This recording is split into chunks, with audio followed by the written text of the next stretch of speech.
अस्सलाम वालेकुम। नाज़रीन, जिस तरह कि हमने फ़ैसला किया है कि रमज़ान अल मुबारक के मुबरकत महीने में हम रोज़ाना कोई ना कोई ऐसी अच्छी बात कहेंगे जो कि मज़हब से रिलेटेड हो या किसी भी ऐसी चीज़ से रिलेटेड हो जो इंसान का क़ुर्ब अल्लाह ताला के और ज़्यादा करीब कर देता है, जिससे इंसान सीधी राह पर चलना शुरू हो जाता है, जिससे इंसान गुनाहों से बच जाता है और नेकी की तौफ़ीक अल्लाह ताला उसको अता फ़रमाते हैं। वैसे तो आजकल तमाम मुसलमानों के लिए ये सबसे ज़्यादा इम्पोर्टेंट चीज़ है कि वो अपने अमाल को बुलंद से बुलंद और अफ़ज़ल से अफ़ज़ल तरीन मुकाम तक पहुँचा लें। उसके लिए जो हमने आज जिस मौज़ू का इंतख़ाब किया है, वो है कुरान करीम व फ़ुरक़ान हमीद। कुरान करीम अल्लाह ताला की एक आखिरी किताब है जो कि हज़रत मोहम्मद मुस्तफ़ा सल्लल्लाहु अलैहि वसल्लम पर रमज़ानुल करीम के महीने में ही नाज़िल फ़रमाई गई। और इस किताब के अंदर अम, ये तो एक खुली हकीकत है कि ये तो आप सब लोग भी जानते हैं कि इसमें 30 सपारे हैं और 114 सूरतें हैं। कुछ सूरतें मक्की सूरतें थीं, कुछ सूरतें इसमें मक्का में नाज़िल हुईं जिनको मक्की सूरतें कहा जाता है, कुछ सूरतें मदीना में नाज़िल हुईं जिनको मदनी सूरा कहा जाता है। सो ये तो इसकी कैटेगराइज़ेशन के मुताबिक हो गई, लेकिन कुरान के अंदर हमारे लिए दर्स क्या है? कुरान हमें क़यामत तक आने वाले वक़्त के लिए रश्द व हिदायत का एक सरचश्मा है और इससे हम किसी भी तौर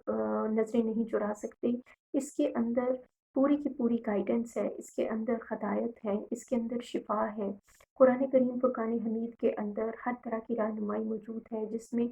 एक आम छोटी से छोटी बात से लेकर बड़े से बड़े मसाइल तक का तमाम हल इस किताब के अंदर मौजूद हैं और ये हमारे लिए क़यामत तक आने वाली तमाम नस्लों के लिए, आने वाले हर वक़्त के लिए रश्द व हिदायत का एक सरचश्मा है।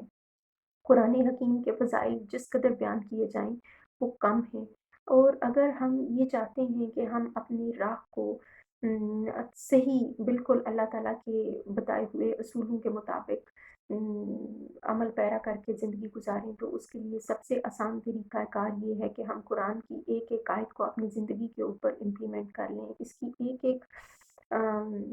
सूरा को अपनी ज़िंदगी के ऊपर इम्प्लीमेंट कर लें और हर उस नेकी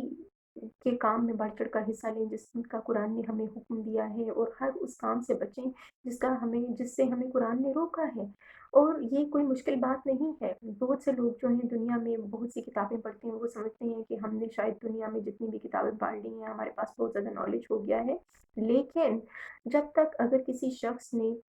कुरान नहीं पढ़ा, वो उसका इल्म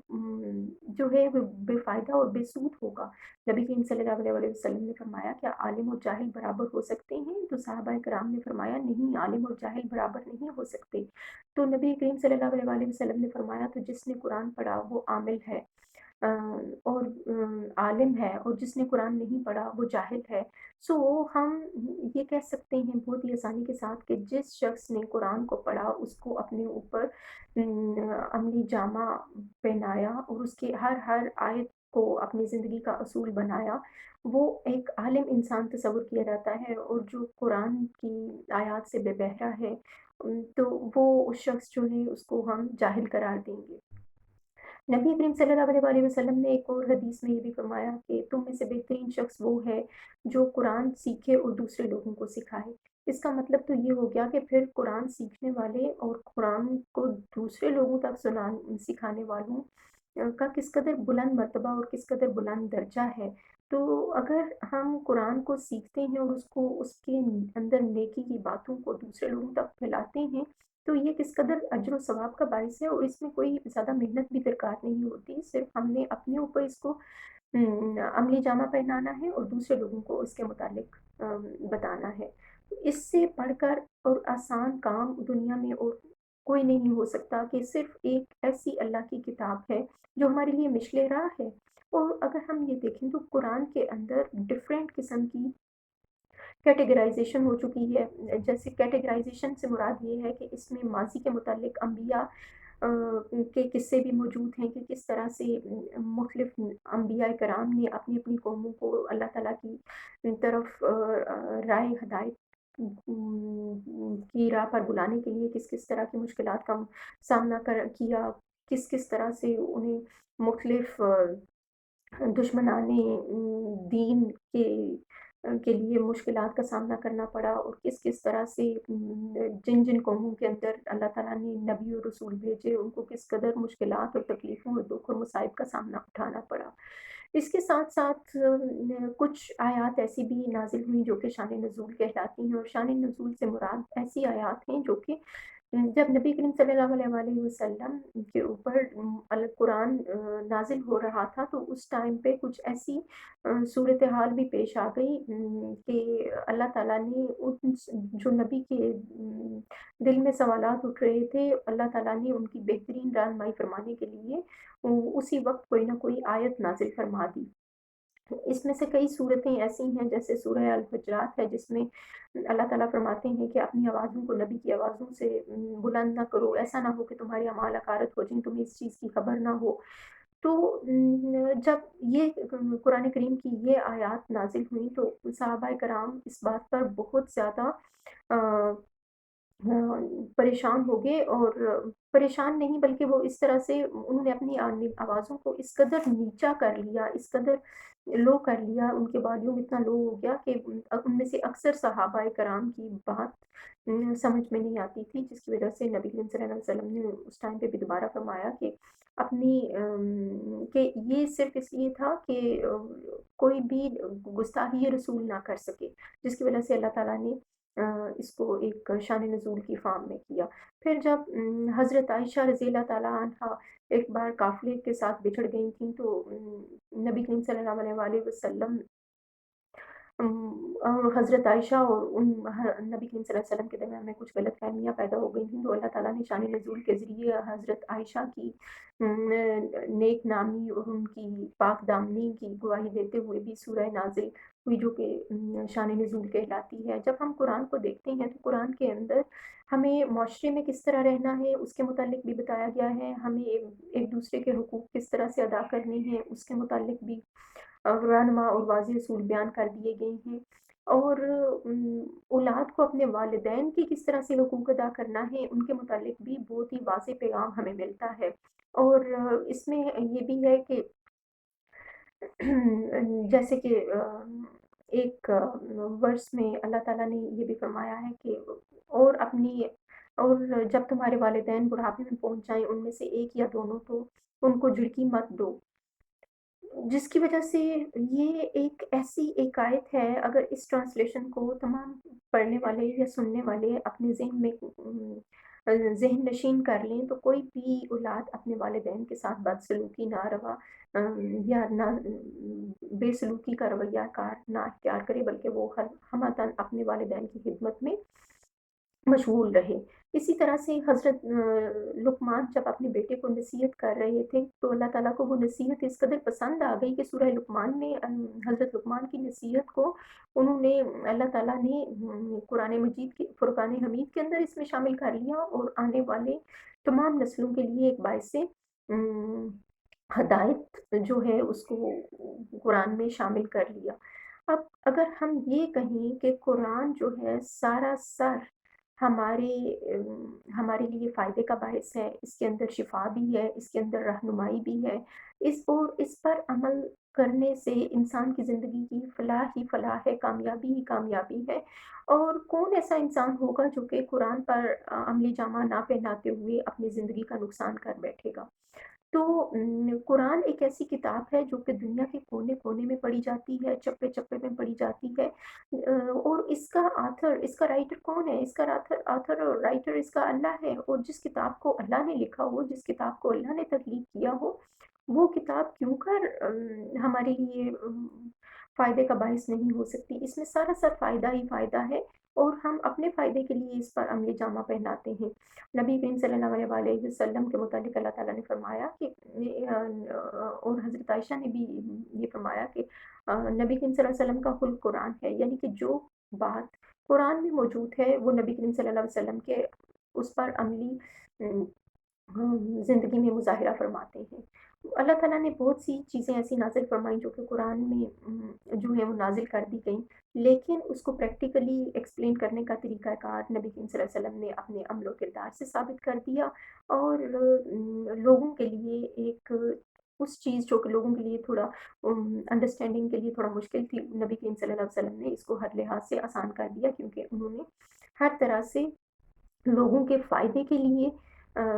चीज़ों को आसान और सहल अंदाज़ में पेश करके बयान फ़रमाया। अब जब कुरान करीम नाज़िल हो रहा था तो इसको एक एक दिन में नाज़िल नहीं किया गया, बल्कि इसको नाज़िल करने में बहुत लंबा अरसा दरकार था। और जब कुरान नाज़िल हो गया तो उस टाइम पे सहाबाए नबी करीम सल्लल्लाहु अलैहि वसल्लम ये कुरान लौहे महफ़ूज़ पर भी महफ़ूज़ है, यानी कि दुनिया में जितने भी सहीफ़े आए हैं, उनमें लोगों ने तब्दीलियाँ कर ली और इसके अंदर बिदअत कर ली। लेकिन कुरान एक ऐसी किताब है जो कि लौहे महफूज़ पर महफूज़ है और मुसलमानों के सीनों में, मुसलमानों के दिलों में हमेशा क़यामत तक महफूज़ रहेंगे और उसमें ना कोई तब्दीली कर सकता है, ना ही कोई तब्दीली होगी। इवन कि जब नबी करीम सल्लल्लाहु अलैहि वसल्लम दीन इस्लाम की अशात और सरबुलंदी के लिए अल्लाह का पैगाम लोगों तक पहुँचा रहे थे,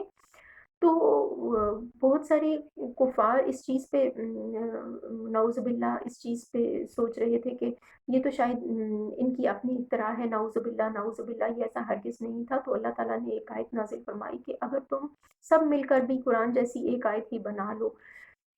तो ये लोग कुरान जैसी कोई आयत बना ही नहीं सकते थे, क्योंकि अल्लाह की किताब, ये अल्लाह के अल्फ़ाज़ थे जो कि जिब्राईल अमीन अलैहिस्सलाम नबी करीम सल्लल्लाहु अलैहि वसल्लम तक वही इलाही के ज़रिए लेकर आ रहे थे और गारे हिरा में इसका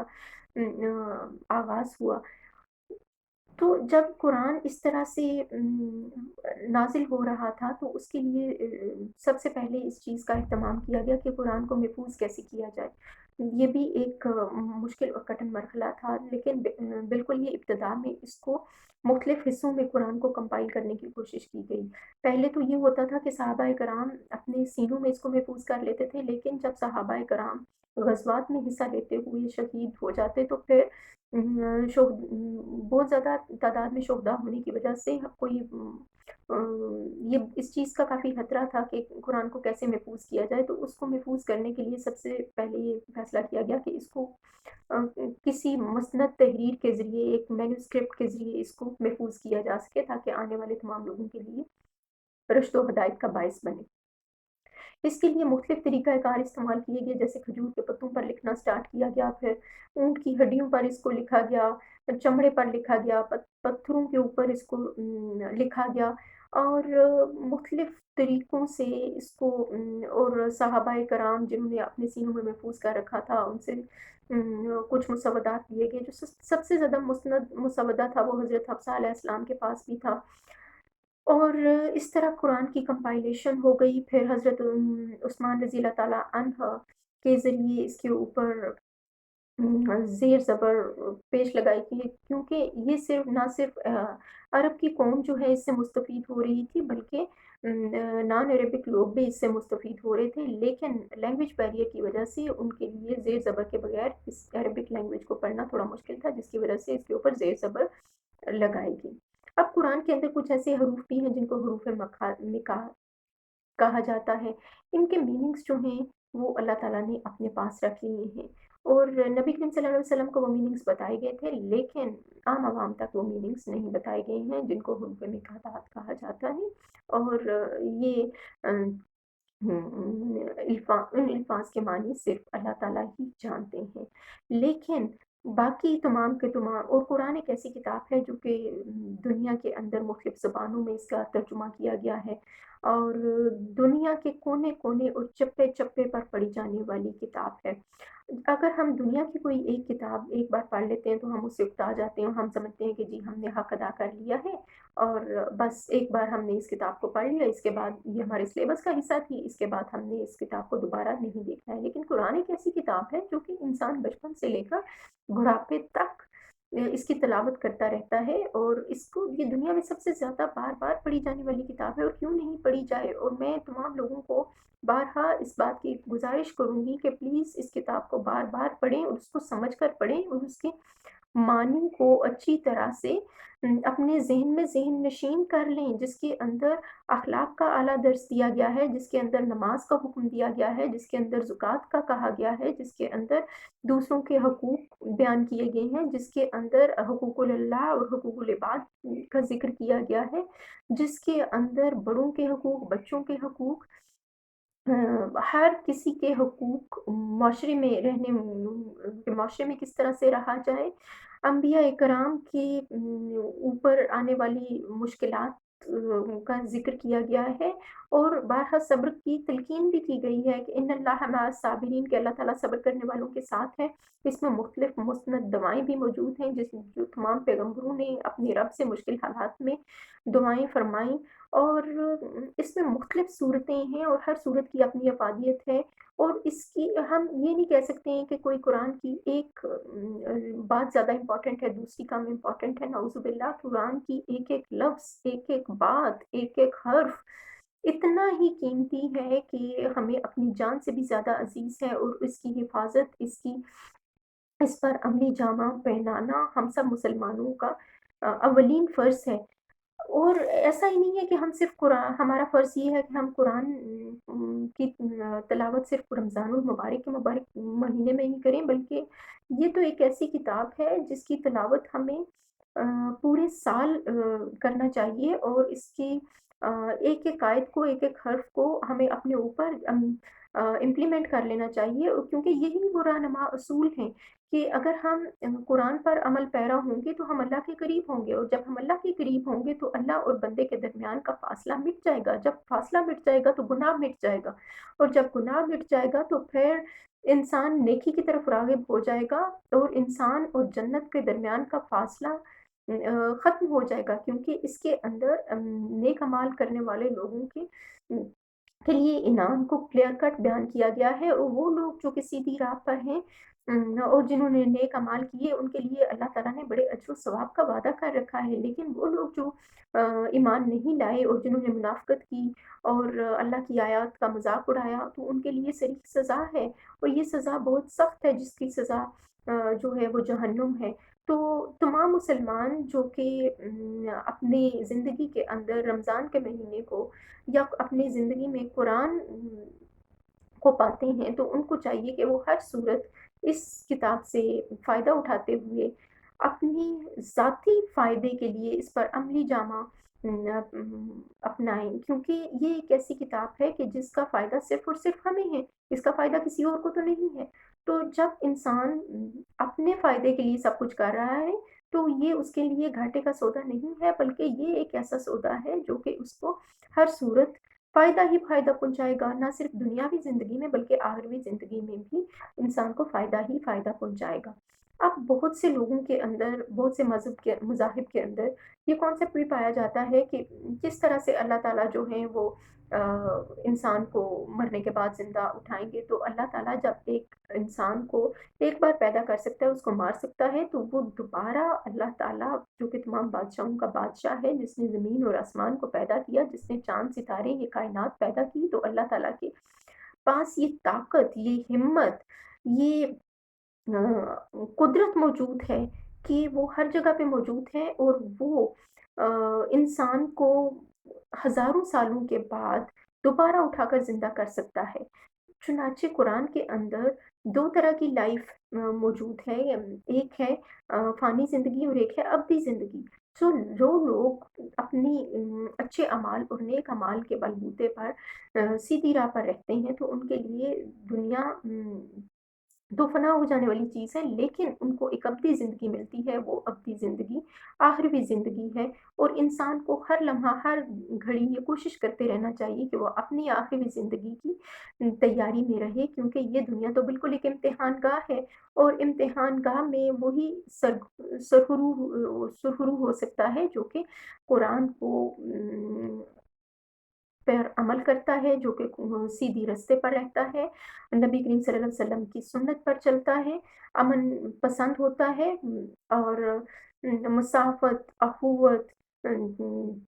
और भाईचारे का दर्स देता है क्योंकि कुरान के अंदर नमाज़ की पाबंदी, रोज़े की, हज की, ज़कात की, हर चीज़ के रहनुमा असूल मौजूद हैं और बेशक इसके अंदर 700 बार नमाज़ पढ़ने की तलकीन की गई है कि वो लोग जो कि नमाज़ अदा करते हैं बेशक नमाज़ बेहयाई और बुराई से रोकती है और इसमें कोई शक नहीं है کہ وہ لوگ جو نماز ادا کرتے ہیں ان کے اندر بے حیائی اور برائی کی جیسی برائیوں کا جڑ سے خاتمہ ہو جاتا ہے، اور ہر آنے والے وقت میں وہ خود کو اور زیادہ نیکوکار کی لسٹ میں شامل کرتے چلے جاتے ہیں۔ اور نبی کریم صلی اللہ علیہ وآلہ وسلم نے فرمایا کہ تم یہ سوچ لو کہ اگر تمہارے گھر کے باہر سے ایک نہر گزر رہی ہو اور تم اس میں 5 بار نہاؤ تو کیا تمہارے جسم پر کوئی میل کچیل باقی رہ جائے گا؟ تو صحابہ کرام نے فرمایا نہیں یا رسول اللہ، ہمارے جسم پر 5 دفعہ نہانے سے تو کوئی میل کچیل باقی نہ رہ جائے گا۔ تو حضور صلی اللہ علیہ وآلہ وسلم نے فرمایا تو جب تم دن میں 5 بار نماز پڑھو گے تو تمہارے اوپر کوئی گناہ نہیں رہ جائے گا، اور جب گناہ نہیں رہ جائے گا تو پھر تو سمجھو کہ انسان نے اپنی زندگی کے اس دن کا حق ادا کر دیا۔ اس لیے ہمیں ہر چھوٹی سے چھوٹی بات کو اپنے اوپر لاگو کر لینا چاہیے، اور اس کو نہ صرف لاگو کرنا چاہیے بلکہ اس میں ایک ہمیشگی ہونی چاہیے۔ ایسا نہیں ہے کہ آپ ایک دن بہت زیادہ مذہبی ہو رہی ہیں، جس طرح کہ رمضان کے مہینے میں ہر کوئی زیادہ سے زیادہ نیکیاں کرنا چاہتا ہے، اور رمضان ختم ہوا تو ساتھ ہی عیش و عشرت کی زندگیاں شروع ہو گئیں، بلکہ ہمیں اپنے اصولوں میں، اپنے کاموں میں، اپنے اعمال کے اندر ایک ہمیشگی اور ایک عدل کا توازن جو ہے وہ برقرار رکھنا چاہیے، کیونکہ یہ عدل ہی ہے جو کہ ہماری زندگی میں سکون اور ام، اطمینان پیدا کر سکتا ہے۔ اور قرآن جو ہے اس سے دلوں کو اطمینان اور بھی حاصل ہوتا ہے۔ قرآن کے اتنے فوائد ہیں کہ اس کو ایک پیرائی کے اندر بیان کرنا ناممکن ہے، اس لیے کیونکہ ہر صورت کی اپنی فضیلت ہے، ہر صورت کی اپنی ایک الگ سے انفرادیت ہے، اور اس کو مکمل طور پر ایکسپلین کرنے کے لیے ہمیں کئی ساری سیشنز کی ضرورت ہوگی۔ تو انشاءاللہ نیکسٹ ویڈیو میں بھی ہم قرآن کے مختلف فضائل اور برکات اور فیوز کے متعلق بھی آگاہ کریں گے۔ اگلی ویڈیو تک کے لیے اللہ حافظ۔